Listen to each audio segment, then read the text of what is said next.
नर्मदे हर नर्मदे हर. अध्याय 2.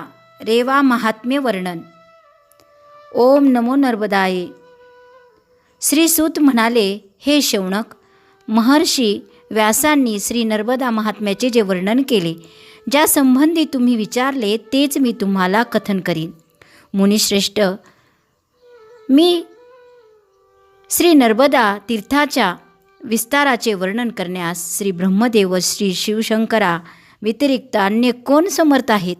हाच प्रश्न प्रथम परीक्षित पुत्र राजा जन्मेजयाने महर्षी व्यास शिष्य वैशंपायनला विचारला होता. हे शौनक, श्री रेवा तीर्थाशी संबंधित पुण्यवृत्त मी आपणास वर्णन करतो. पूर्वकाळात परीक्षित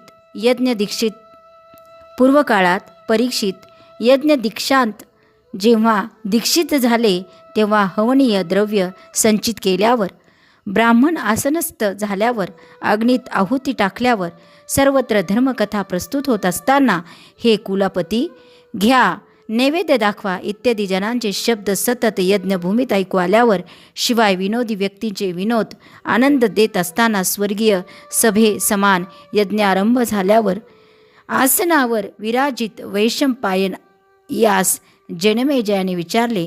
जन्मेजय म्हणाले, हे वैशंपायन, महर्षी व्यासांच्या कृपेने आपण सर्व काही जाणता असे मी मानतो.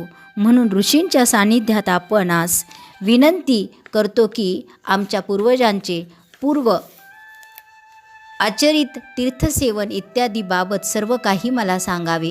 मी ऐकले आहे की त्यांनी दीर्घकाळ क्लेश अनुभवले. माझे पूर्वज आजोबा पांडव द्यूत खेळताना का हरलेत? हे विप्र त्यानंतर तीर्थांच्या लोभापायी ते समुद्रापर्यंत पृथ्वीवर भ्रमण करत राहिले. हे तात, ते अनेक भूभागावर लोक कोणाबरोबर फिरत राहिले, ते सर्व मला सांगावे. मी आपल्याला सर्वज्ञ मानतो. वैशंपायन वदले, भूस्वामी, जे आपण विचारले हे अनघ तेच महर्षी वेदव्यास आणि त्रिलोचन भगवान श्री शंकरांना नमस्कार करून मी तुम्हाला सांगतो. नमः शिवाय. पार्वती वल्लभ नमः शिवाय. तुमचे आजोबा पांडव द्रौपदीबरोबर उत्तम काम्यक वनात ब्राह्मणासहित निवास करून विंध्याचल पर्वताकडे निघाले. राजेंद्र धोम्यांचे शिष्य उद्दालक तिथे प्रधान असल्यामुळे महामुनी कश्यप तसेच त्यांचे पुत्र विभंडक महामुनी, गुरुजन आणि पुलस्त्य, लोमशप्रमाणे इतर पुत्र नातवंड इत्यादींसह ते सर्व समस्त तीर्थक्षेत्रात स्नान करत विंध्य पर्वतावर पोहोचले. ते तेथील पवित्र आश्रम व वनातील सुंदर खुलून दिसणाऱ्या फुलांनी सुशोभित वृक्षांचे अवलोकन करत गेले. चाफा, बहावा, सुरंगी, नागिकेशर, बकुळ, कांचन, डाळिंब तसेच बेल, गुलाब, केतकी, कंदम, आंबा, मधुवृक्ष, कडुनिंब, निंब, तेदू, नारळ, कवठ, खजूर, फणस इत्यादी नाना प्रकारच्या वृक्षलतांनी युक्त फळाफुलांनी बहरलेले कुबेराचे उद्यान चित्ररथासमान होते. ते अनेक सुंदर जलाशयांनी परिपूर्ण होते.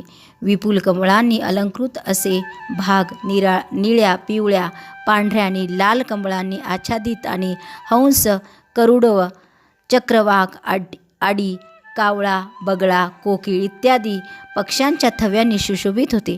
याशिवाय सिंह, वाघ, रानडुक्कर, हत्ती, महाकाय, रान, म्हैस, गाय, हरिण, अस्वल आदी बलवान प्राण्यांनी युक्त होते. कोकिळ, मोर अशा मनाला सुखदायक नाना प्रकारच्या पक्ष्यांनी ते शोभिवंत होते. सुख म्हणजेच दुःख व शोक विरहित, अत्यंत मनोरम, तहान भूक हरपविणारे, सुंदर, सर्व व्याधी विरहित वन होते. तिथे सिंहणीचे दूध स्नेहपूर्ण भावाने हरिण पीत होते. वा. तसेच मांजर आणि उंदीर एका दुसऱ्याचे मुख चाटत होते. सिंहाबरोबर हत्तीची पिले तर मोराशी साप खेळत होते. अशा सुंदर वनात पांडवांनी प्रवेश केला. तिथे तरुण भास्करासम महर्षी मार्कंडेयाचे दर्शन घेतले. ते नाना शास्त्रात निपुण, कुलीन, सत्वगुण संपन्न, पवित्र आचरणाने युक्त, बुद्धिमान, क्षमाशील, त्रिकाल संध्या जप परायण, ऋगु यजु शाम वेद त्रयी विहित मंत्राद्वारा होम इत्यादी तत्पर ऋषींनी सुशोभित होते. तिथे कोणी पंचाग्नीत तप करीत होते. कोणी एकांतात स्थिर होते, तर काही हात वर करून सूर्याच्या उपासनेत मग्न होते. काही सकाळ संध्याकाळ भोजन करणारे, तर कोणी एकाहारी, कोणी 12 दिवसात, कोणी पक्षात, कोणी अमावस्येच्या दिवशीच भोजन करत होते. कोणी शेवाळे, तर कोणी पळसाची पाने खाऊन राहत होते. कोणी नियमित आहार करणारे, तर कोणी केवळ हवा पाणीचा आहार रूपात ग्रहण करत होते. अशा प्रकारे वृद्ध मुनींकडून ते सेवित होते. तेव्हा धर्मराज युधिष्ठिराने त्या आश्रमात प्रवेश केला. परमपदावर ध्यानस्थिर अशा शांत मुनिवरांसमोर दर्शन प्रदक्षिणा झाल्यानंतर एकाकी त्यांनी साष्टांग दंडवत घातले. श्रद्धेने नतमस्तक झालेला राजा युधिष्ठिराला पाहून दृष्टी सुस्थिर करत त्या बुद्धिमान मुनींनी विचारले, आपण कोण आहात? त्यांचे ते वचन ऐकल्यावर जवळच उभ्या असलेल्या बालकाने सांगितले, मी धर्मराज आहे. आपल्या दर्शनार्थ इथे आलो आहे. त्या बालकाचे उत्तर ऐकून आदरपूर्वक पुढे जाऊन मुनीने म्हटले, वत्स यावे यावे. त्यांनी त्याला स्नेहभावाने जवळ आसनावर बसवले. सभा स्नानपन्न झाल्यावर यथाविधी पूजन करून वन्य अन्न, फळ, कंदमुळे व अनेक रसाने ब्राह्मणासहित पांडवांचा यथोयोग्य सत्कार केला.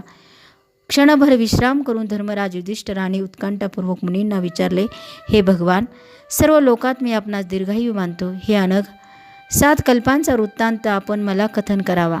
सृष्टीचा क्षय झाल्यावरही, अर्थात स्थावर जंगम लोकप्रलय झाल्यावरही हे विपेंद्र आपण कसे किंवा कोणत्या हेतूने नष्ट झाला नाहीत. हे मुनी, गंगा आदी समुद्राला मिळणाऱ्या नद्यांमध्ये कोणत्या नदीचा प्रलय झाला आणि कोणती अस्तित्वात होती? पवित्र जलवली नित्य अशी कोणती नदी आहे की जिचा क्षय झाला नाही? हे तात, प्रसन्न मनाने हे सर्व मला सांगावे. ऋषी तसेच सर्व भाऊबंधांसह ते ऐकण्याची मी इच्छा करतो.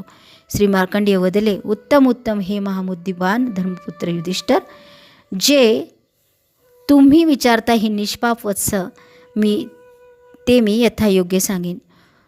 सर्व पापांचे हरण करणारे भगवान श्री शिव वर्णित पवित्र पुराणांचे जो भक्तीने श्रवण करतो त्याचे पुण्यफल ऐका.